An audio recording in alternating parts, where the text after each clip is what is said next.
Hi అండి, ఎలా ఉన్నారు అందరూ? Welcome back to my channel. ఈరోజైతే నేను మటన్ బోన్స్ సూప్ అయితే చేసి చూపించబోతున్నాను. కొందరైతే మటన్ బోన్స్ అంటారు, మరికొందరు మటన్ పాయ అని కూడా అంటారండి. నిజానికి ఈ మటన్ బోన్ సూప్లో మటన్ ఎముకలను వేసి చేసుకోవచ్చు. మటన్ పాయలో మాత్రం కేవలం కాళ్ళను మాత్రమే వాడతారు. ఇక్కడ నేను కేవలం కాళ్ళను మాత్రమే వాడుతున్నానండి. ఇక్కడ నేను క్వాంటిటీ వచ్చేసి 4 కాళ్ళు తీసుకున్నానండి.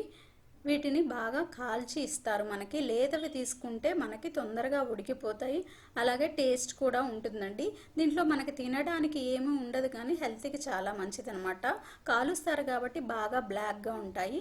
ఇలాగ పసుపు సాల్ట్ వేసుకొని బాగా అన్నిటికీ ప్రతి బోన్కి రబ్ చేసుకుంటూ ఆ బ్లాక్గా ఎక్కడ ఎక్కువ ఉందో దాన్ని అట్లాగా మనం ఎక్కువగా రబ్ చేసుకొని ఒక 10 నిమిషాల వరకు ఇలా పెట్టేసుకొని వాష్ చేసుకోవాలండి. వాష్ చేసుకునేటప్పుడు 4-5 సార్లు బాగా వాష్ చేసుకోవాలి. మ్యాక్సిమం బ్లాక్ పోయేటట్టు చూసుకోవాలి. ఇక్కడ ఇంగ్రీడియంట్స్ అయితే చూపిస్తున్నాను కదా. ఉల్లిపాయలు అయితే నేను పేస్ట్ చేసుకున్నాను కచ్చాపచ్చాగా, అలాగే టమాటాలు అయితే రెడీ చేసి పెట్టుకున్నాను. ముందుగా స్టవ్ ఆన్ చేసుకొని కుక్కర్ పెట్టుకోవాలండి. మనం మటన్ పాయ అనేది కుక్కర్లో వండితేనే మనకి బాగా ఉడుకుతుంది. మామూలు డేక్షాలో అయితే అస్సలు ఉడకదండి, చాలా టైం పడుతుంది. ఇంకా పై కుక్కర్లో కూడా మనకి ఒక 10 నుంచి 15 విజిల్లు అయితే రావాల్సి ఉంటుంది అనమాట. అందుకని మ్యాక్సిమం కుక్కర్లో చేయడానికే ట్రై చేయండి. ఇక్కడ మనము పులుసులాగా పెడుతున్నాం, ఎందుకంటే పాయ అనేది మనకి పులుసులాగానే వస్తుంది. సో దానికోసమని ఒక 2 గంటలు అయితే ఆయిల్ అయితే వేసుకున్నానండి. ఆయిల్ కొద్దిగా ఎక్కువే పడుతుంది పులుసు కాబట్టి. ఈ ఆయిల్ అనేది హీట్ అయిన తర్వాత ఒక బిర్యానీ ఆకు వేసుకోండి. నేను ఇక్కడ ఎక్కువ స్పైసీ ఐటమ్స్ ఏమీ వేయట్లేదండి, ఎందుకంటే ఈ మటన్ పాయ అనేది పిల్లలకి హెల్త్కి మంచిది కాబట్టి, బోన్స్ స్ట్రాంగ్ అవుతాయి కాబట్టి, వాళ్ళు ఎక్కువ స్పైసెస్ తినలేరు కాబట్టి స్పైసెస్ ఎక్కువ యూజ్ చేయట్లేదు. మనం ముందుగా కచ్చపచ్చగా మిక్సీ పట్టుకున్న ఉల్లిపాయలు అయితే వేసి ఫ్రై చేసుకోవాలండి. మెత్తటి పేస్ట్ ఏం అవసరం లేదు, కచ్చపచ్చగా అయితే మనకి తొందరగా వేగిపోతాయి. దీంట్లో కొద్దిగా సాల్ట్ వేసామంటే కొద్దిగా తొందరగా ఫ్రై అయిపోతాయి అన్నమాట. ఈ మటన్ పాయ చేయటం అనేది చాలా ఈజీ అండి. వంట రాని వాళ్ళు కూడా చాలా ఈజీగా చేసేయచ్చు అనమాట. వీడియోని అయితే స్కిప్ చేయకుండా చూసేయండి. పైగా ఈ మటన్ సూప్ వారానికి ఒక్కసారైనా తాగడం వల్ల శరీరానికి కావాల్సిన పోషకాలు ఎన్నో మనకు అందుతాయి అన్నమాట. కాల్షియం, మరి ముఖ్యంగా కాల్షియం అనేది ఈ బోన్స్లో ఎక్కువ ఉంటుంది కాబట్టి మన బాడీకి చాలా మంచిది, ఎదిగే పిల్లలకు కూడా మంచిది. అల్లం వెల్లుల్లి పేస్ట్ కూడా వేసి ఫ్రై చేసుకోవాలండి. ఈ అల్లం వెల్లుల్లి పేస్ట్ పచ్చివాసన పోయిన తర్వాత ఒక 2 టమాటాలను అయితే కట్ చేసుకొని పెట్టుకొని వేసి దాంట్లో సాల్ట్ కూడా యాడ్ చేసుకోండి, మెత్తగా అయిపోతాయి తొందరగా.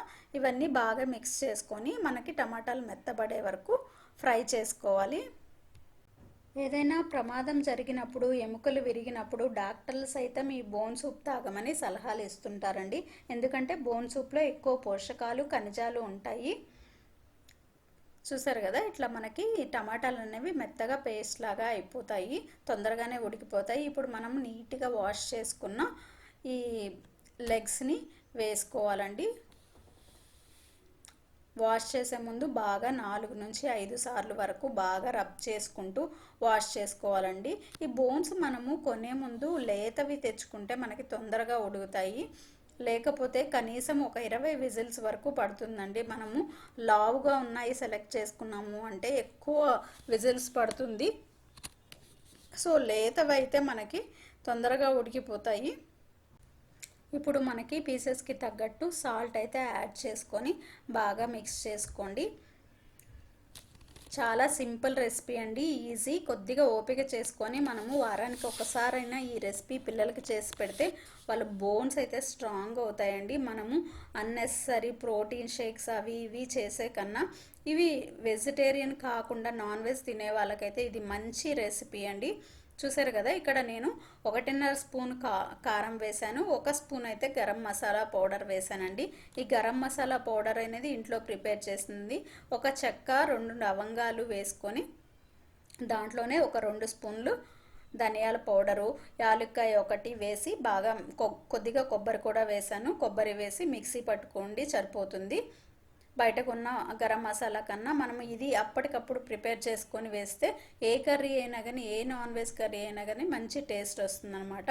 నేనైతే వారానికి ఒకసారి ప్రిపేర్ చేసి ఫ్రిడ్జ్లో పెట్టేస్తాను అనమాట. ఇవన్నీ మిక్స్ చేసుకొని ఒక 2 నిమిషాల పాటు తిప్పి ఉంచిన తర్వాత ఇలా రబ్బర్ తీసేసుకొని విజిల్ నార్మల్గా పెట్టేసుకోండి. రబ్బర్ అయితే తీసేసుకొని మనం ఇట్లా ఉంచాము అంటే ఈ కారము ఈ గరం మసాలా అంతా మనకి పీసెస్కి పట్టేస్తుంది అనమాట. ఇలా 5 నిమిషాలు అయిన తర్వాత మూత తీసేసుకొని మనం వాటర్ బాగా ఎక్కువ పోసుకోండి. ఇక్కడైతే నేను 1 లీటర్ వరకు వాటర్ అయితే యాడ్ చేశాను. 4 కాళ్ళకి 1 లీటర్ వాటర్ యాడ్ చేసాము. వాటర్ యాడ్ చేసిన తర్వాత బాగా మిక్స్ చేసుకొని మళ్ళీ సాల్ట్ చెక్ చేసుకోండి. ఎందుకంటే వాటర్ యాడ్ చేసాం కాబట్టి సాల్ట్ కొద్దిగా పడతాయి. సాల్ట్ చెక్ చేసుకొని ఎంత పడుతుందో చూసుకొని సాల్ట్ వేసుకొని దీంట్లోనే కొత్తిమీర కూడా వేసేసుకోండి. ఇప్పుడు కొత్తిమీర అనేది మనము ఆకులతో పాటు కాడలు కూడా వేయాలండి. పాయలో మంచి టేస్ట్ వస్తాయి అన్నమాట. ఇలా మూత పెట్టేసుకొని ఒక 10 నుంచి 15 విజిల్స్ వరకు పడుతుంది. మనం సెలెక్ట్ చేసుకున్న కాళ్ళను బట్టి ఉంటుందండి విజిల్స్. మినిమం అయితే 10 నుంచి 15 విజిల్స్ వరకు అయితే పడతాయి అన్నమాట. చూసారు కదా, నాకు ఇక్కడ రెడీ అయిపోయింది పాయ అనేది. ఈ మాత్రం సూప్ అయితే ఉండాలి. మనం రైస్లోకి కానీ విడిగా తాగటానికి కానీ ఈ మాత్రం సూప్ అయితే ఉంటే మనకి కలుపుకోవడానికి కానీ బాగా ఉంటుందన్నమాట, చారులాగా. గరం మసాలా అనేది పిల్లలకి పెట్టేటప్పుడు మాత్రం కొద్దిగా తక్కువ వేసుకోండి, లేకపోతే పెద్దవాళ్ళకైతే పర్వాలేదు 2 స్పూన్ల వరకు వేసుకోవచ్చు అన్నమాట. చాలా ఈజీ రెసిపీ అండి. చూసారు కదా, ఇంత ఈజీ అయిన హెల్దీ రెసిపీని మరి లేట్ చేయకుండా మీరు కూడా స్టార్ట్ చేసేసి అలాగే మీకు ఎలా వచ్చింది ఈ రెసిపీ అనేది కామెంట్లో అయితే తెలియజేసి, ఈ వీడియో మీకు నచ్చినట్టయితే లైక్ చేసి అండ్ ఛానల్ని సబ్స్క్రైబ్ చేసుకోండి.